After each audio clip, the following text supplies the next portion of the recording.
In this chapter, we're going to talk about the website blueprint. This is a process that I have crafted over 20 years and really refined and improved it as it's gone along. And I've delivered this process in colleges, universities, but most importantly, I've practiced it and it's part of our studio offering. In fact, it's integral to the offering. This sets us off on the right platform to make the tail end of our project so much easier to work on. Here's our foundation for website projects. Before we jump ahead with this chapter, I just wanted to notify you that we have a full course on the website blueprint where I take a lot more time going through a lot more detail in the planning processes and the intricacies of the process as well. Aptly called the website blueprint, it's available on Udemy and on the Pixelhaze Academy campus. I'd strongly recommend go and check it out if you're looking for a long-term career in web design. For the cost of the course, I think you're having a steal because these are the answers to all of the lessons that I've learned learning web design the hard way from 2005 until today. I'm also in the process of writing the website blueprint book, which will be a digital book, and it'll be available in the near future. So stick around for that. I will announce it here when it's ready. With the website blueprint, we generally look at our skyscraper. This has various levels, and if we start off with level 1, we're covering our bases. Then we have the website blueprint, our planning and a briefing process. Then we have the bullet point brief in at level 1. Level 2, we start building up to content prioritization. Then we create our sitemap. Then we take a little bit of time to learn about the 12 and now 24 column grid and how every modern website is built on that underlying structure. And we finally wrap up with wireframing, of which we can spend a bit of time. There are more than one chapters on wireframing due to the importance of that process in this very course. As with web design itself, think of this as a concertina effect. I have delivered the website blueprint for huge multinational projects earlier in my career. Now I tend to work more with solopreneurs and small to medium-sized businesses. We can scale up and down the detail that we run through with this process, depending on our audience and obviously the size of the budget for our project. So let's start off with level 1, covering our bases. There's just a few things that I would recommend thinking about before even putting pen to paper and writing our bullet point brief. We need to be thinking about market trends, what our overheads are, and also looking at competitor analysis. None of this needs to be overly technical, and this is the type of information, if we're working with a client, we can glean from them relatively easily with a few straightforward questions. So what I tend to do when I'm sat in front of a client is I will ask them if I can record the conversation. I'll put Otter AI, which is a free speech-to-text transcribe tool. We will then have a chat where I'll ask a little bit of background of their business, what they feel they are the best in the world at or could be the best in the world at, where they feel their strengths are, also what they feel they need to achieve to get to where they want to go. Is it a case of gradual growth? Are they on a fast growth trajectory? Are they struggling because of outside factors and need to adjust and retarget? Usually there's a reason why they'll come to you for the website. Sometimes those reasons are the website's looking out of date and their competitors had a new website and they need to keep up with the Joneses. We don't judge. There's no problem with any one of those reasons. But understanding the reason of why they need the website will often give us more answers as to how their business is run, how their brand is perceived within their industry, also maybe in their local area as well. All of this information is really important. For larger projects, we may be chatting for over an hour about their business, and I find that generally fascinating, so that I can absorb as much information as possible, and trying to be the best sponge I can be before I start providing ideas. It's that golden ratio of 2 ears, 1 mouth. I'm constantly trying to make sure I take in all of that information before I come up with suggestions. The longer we can hold back on coming up with suggestions of how it could all improve, the more dynamite we have to use. If you don't believe that your initial meeting with a client is all about influence and exerting influence, then you're probably a little naive with it. We're not talking about manipulating our client.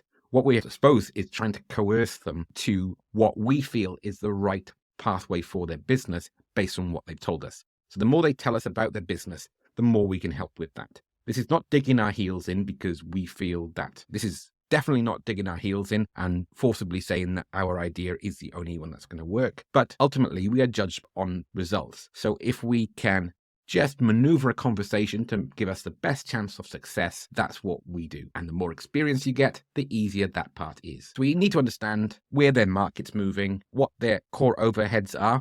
For example, is this website going to be a huge chunk of their overall spend for the year? Is it going to be a small part of their marketing spend, of which we can consciously come up with ideas about providing regular ongoing services for them to supplement the new website? And when I talk about competitor analysis, I don't mean going through their website with a fine-tooth comb. And one of the mistakes that designers often make is they will see the client's existing website or their competitors' websites as the benchmark of what they need to improve. And it's very easy to fall into the mindset of their competitors' websites are terrible. We can easily improve on those and we're going to look great.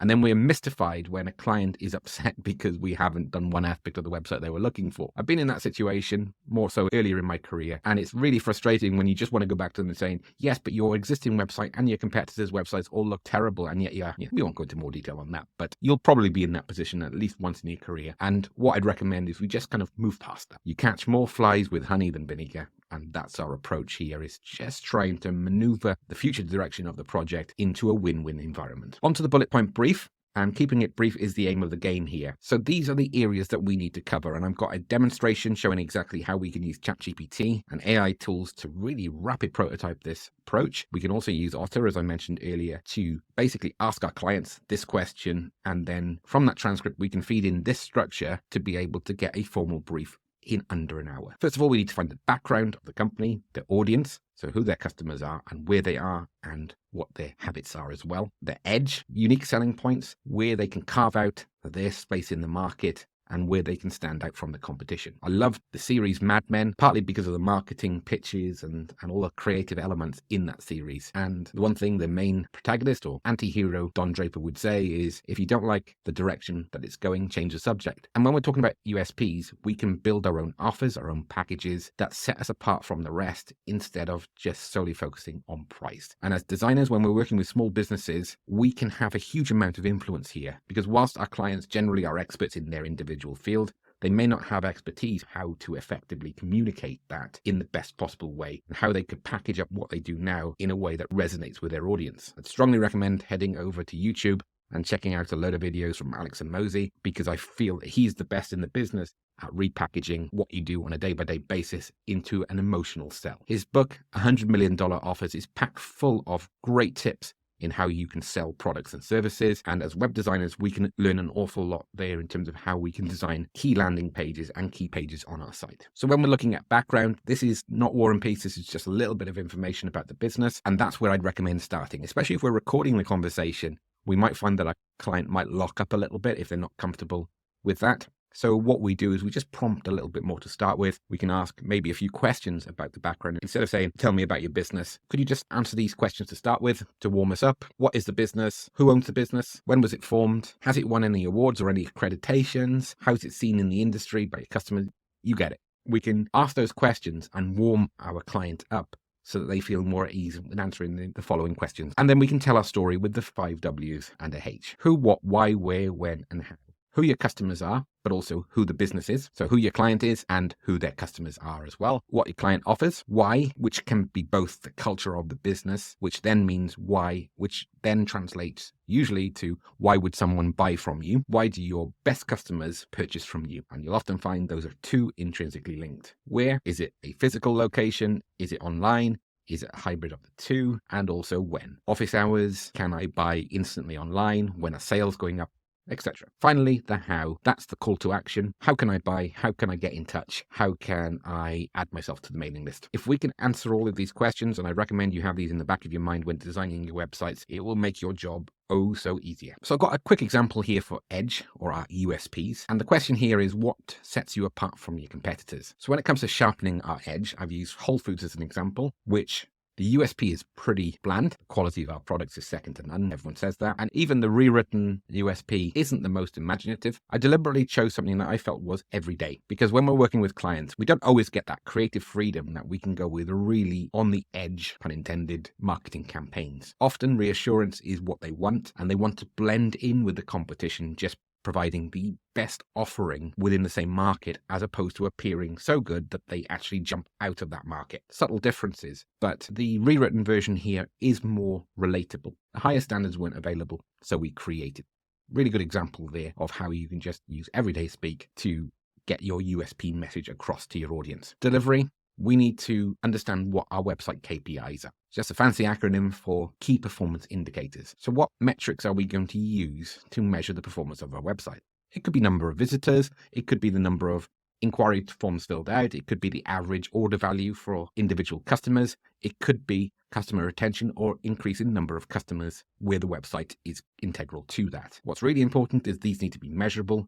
So when we go on to measure them, then we can develop a simple system. And the question I'll often ask a client during this planning session is, if we were to review the website in 12 months' time, what do we need to have achieved for you to say that it was incredibly good value? We don't want it to break even. We want to know what makes it incredibly good value. If that customer feels it's amazing value, they won't be able to help themselves. They will tell a load of other people as well, which will do our own marketing work for us, because surely the best way of getting more customers is through existing happy customers. It's much easier, and I think it puts you in a happier disposition knowing you're delivering a great product. Prioritize content. You need to ruthlessly strip away information that's not needed and make sure that we are zoning in on the key messages. Visitors to websites that we design don't tend to have a huge amount of time, so we need to make sure we're ruthless with that approach. Once we've got that information, we can then start writing our bullet point brief. As I mentioned, if we can interview the client during this stage, we can use AI software, we don't have to be able to reconstruct that into a formal brief. And then we keep hold of that because we can use that same information to write website content. Now, there's a caveat here. If and when possible, I'd always recommend bringing in a copywriting service. You could team up with a copywriter where they could refer work to you as a web designer and you can to them vice versa. Copywriters are generally moving in and using AI to speed up their approaches as well. But the benefit of this is you still get that professional touch. There's AI software out there that will build websites within 5 minutes. They're not very good. So that's why we need to be careful not to become too reliant on AI. When I use ChatGPT, I'm almost always starting on a transcript that's my own content. And even then, I'm going through and spending a lot of time following up with questions, refining the content, etc. In this course, I'll be going through an example for a template website that we'll be selling on our store. It needs to mimic reality. It doesn't need to be final refined content for our client. But I've very recently been through a full workshop process with a client on one of our larger projects, and by using ChatGPT on the fly, it really sped up the process. That client then was given 30 pages of content for the website that I was able to put together in under 2 hours, at which point now he is going to pick that up, work with it, refine it, make sure it doesn't come across as machine language and comes across in their own tone of voice. And that will probably take him 3 or 4 hours. Whereas I would probably be waiting for months to get that content back from the client, especially when your client's quite particular and needs it done right, and we'll spend the time to do that. So AI is fantastic, but as with everything, handle with care, and we'll be using examples of this later on in this project. Back to our bullet point brief. That's essentially all the steps that we need to cover. We're now ready to move on to the other steps of our planning process.